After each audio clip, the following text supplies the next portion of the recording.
My next guest is going to be taking on Valerie Loureda coming up here at Bellator 243 on August 7th. It is Tara Graff joining me here on the program for the very first time. Tara, how are you? Hey, I'm doing well. I'm so ready, pumped, ready to go. Yes, and I know there's a lot of sort of beef heading into this fight. You guys were supposed to fight in January. For those who don't know, where did this whole thing start with you two wanting to fight each other? Well, honestly, I had no idea who she was, honestly. Okay. And I was offered back in, I believe it was late November last year, to fight her on January 25th. Heck yeah, absolutely. Let's do it. So went through camp. The fight was finally announced. Everything was a go.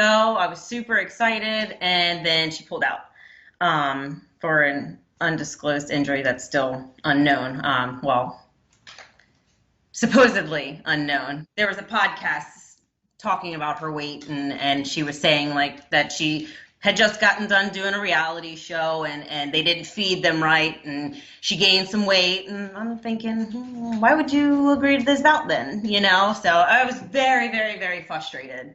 I coming off a layoff, had surgery, I was ready to go. Like I was ready to get back in there, go through that hard camp for her to pull out, and then to find out that the injury was not an injury at all. It really did not set well.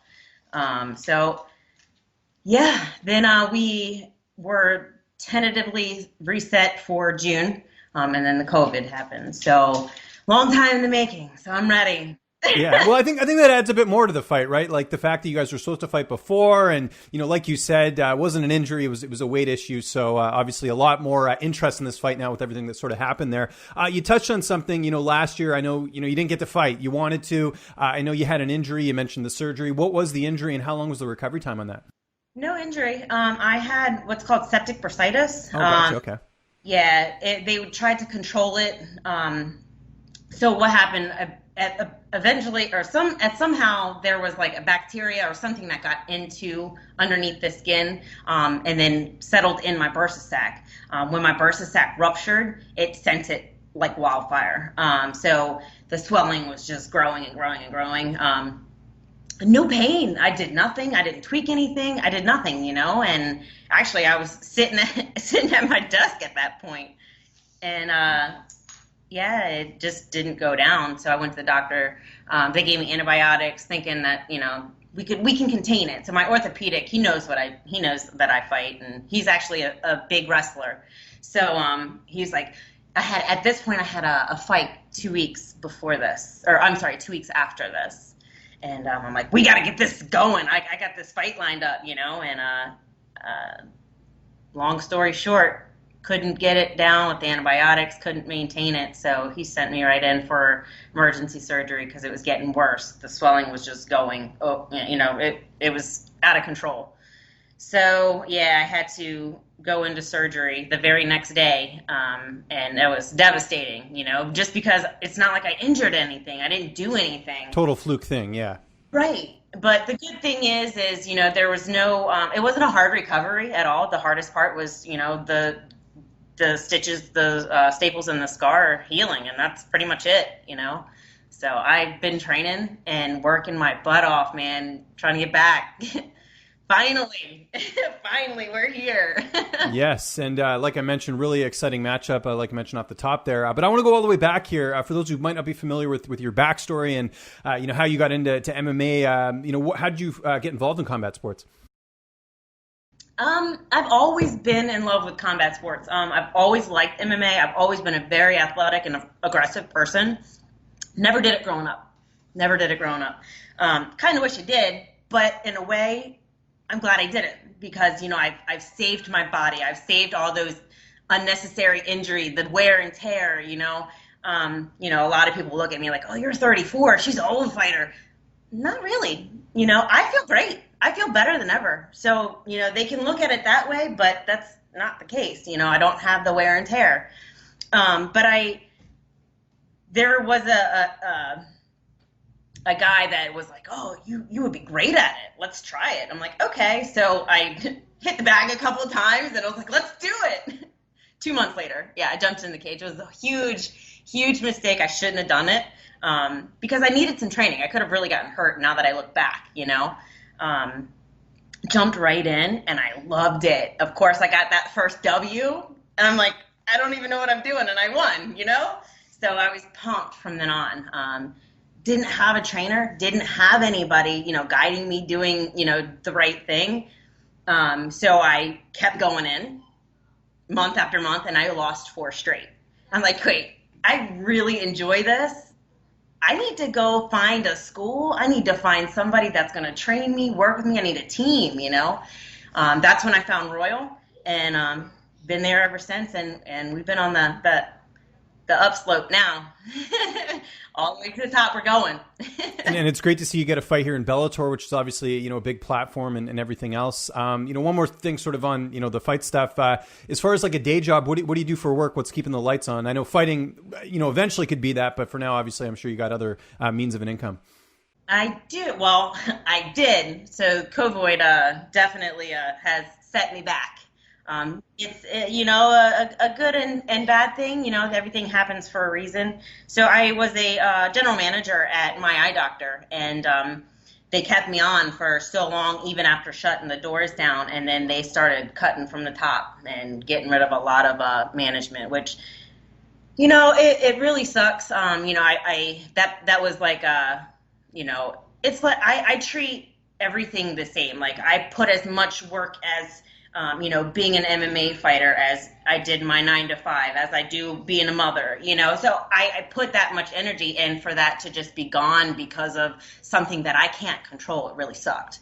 But everything happens for a reason. Now I have more time to train. I can actually get those solid 3 days in and be able to, chill out or rest when my body needs it, which it's a good thing. I definitely, right after this, I'm going to be looking to get back into, the 9 to 5, or, I'll probably be out there looking, but I definitely, I'm not letting my training go. I love this. This is what I want to do.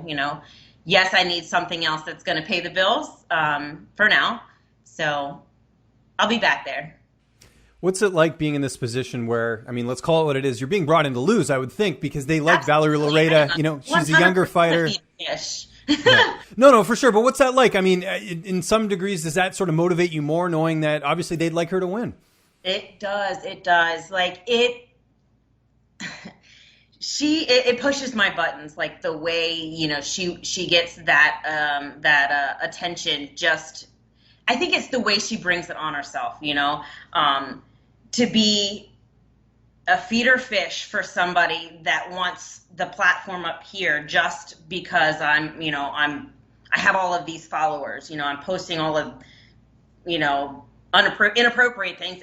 If it was my daughter on the internet, that drives me crazy. And to be brought on as a feeder fish for her, I love it.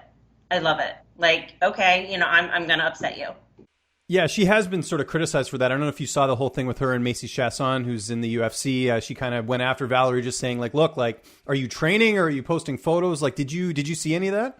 No, not really. I heard a little bit what happened. She was just how her posting. Well, no, she did like a TikTok video, and Macy Chasson said, basically said, oh, this is ridiculous, and that, women promoting themselves this way is setting the sport back and things like that. And I sort of see both sides of it. Obviously, you got to market yourself, but at the same time, you got to win some fights as well, too. Valerie is undefeated, but she's only got 2 fights in there. So I sort of saw both sides of it. I absolutely agree with Macy. This is a male-dominant sport as it is, and for a female to just come in and use their body to get to that platform, that drives me crazy. Like, don't use your fighting as your platform, Like, it's, for me, I think it's demoralizing. You're demoralizing yourself. You're devaluing yourself, If that were my daughter, I would be hot. I take that mess off the internet, No, that doesn't, do you want men to just drool on you, or, no, you want them to look at your fighting like, man, she's a badass. In terms of her as a fighter, how do you feel like you match up against her? I'm sure you had time to sort of assess her as an opponent.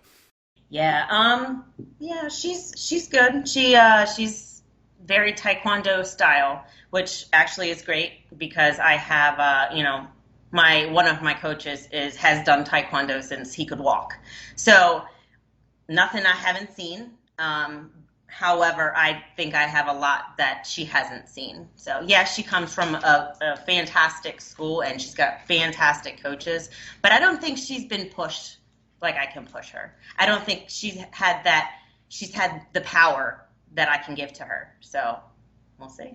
And you talked a bit about training there. Who are some of the people that are helping you get ready for this fight as far as coaches, training partners, things like that? Well, I mean, I like to travel and stuff too, but it's been really hard with the COVID, everything locked down. I have a good group of guys. That's the only problem is most of them are just guys. It's hard to find that female body, especially now when the groups are even smaller because of the COVID and everybody kind of spacing out. But no, I've had some very good training partners. Any like main ones, even if they're up and comers, I'm sure these are names we're going to be hearing about in the future. I went up to Jersey because I don't know if my boyfriend Mike, he's from Jersey, so he is very close with Shorty Santella. Oh, of course. Yeah. So I've trained with him a little bit and with Lindsay Van Zant. But I mean, like I said, we haven't been able to get up there as much as possible as we would normally. But like I said, my group of guys that I have down here, that's what I need. It's not about names and, it's about people pushing you to your potential and bringing the best out in you, so. Have you ever seen Lindsay Van Zandt upset? She always seems like she's in a positive mood no matter what the situation. She is always happy. I love that girl. Yeah. I love her. She's awesome. She's always smiling. Yeah. No, that's really cool. Because of the layoff, obviously one of the things that people look at is the weight cut. How's everything going with that ahead of this fight? Just because I know you had a bit of time off. Yeah, it's money. It's money. I think so. A lot of my fights have been at 15. So I've mainly have been a strawweight fighter. So I've had one was a catch at 20 and then one 25. So this cut's nothing. I'm like, yeah, it's a piece of cake. You're moving up a weight class, which is great, right? So exactly. Which, I mean, I'm used to being the heavier fighter typically, but I don't think that that's going to be a problem in this fight. So. And how do you see the fight playing out on August 7th? You feel like you're going to get your hand raised, but how do you see it unfolding? Very bloody.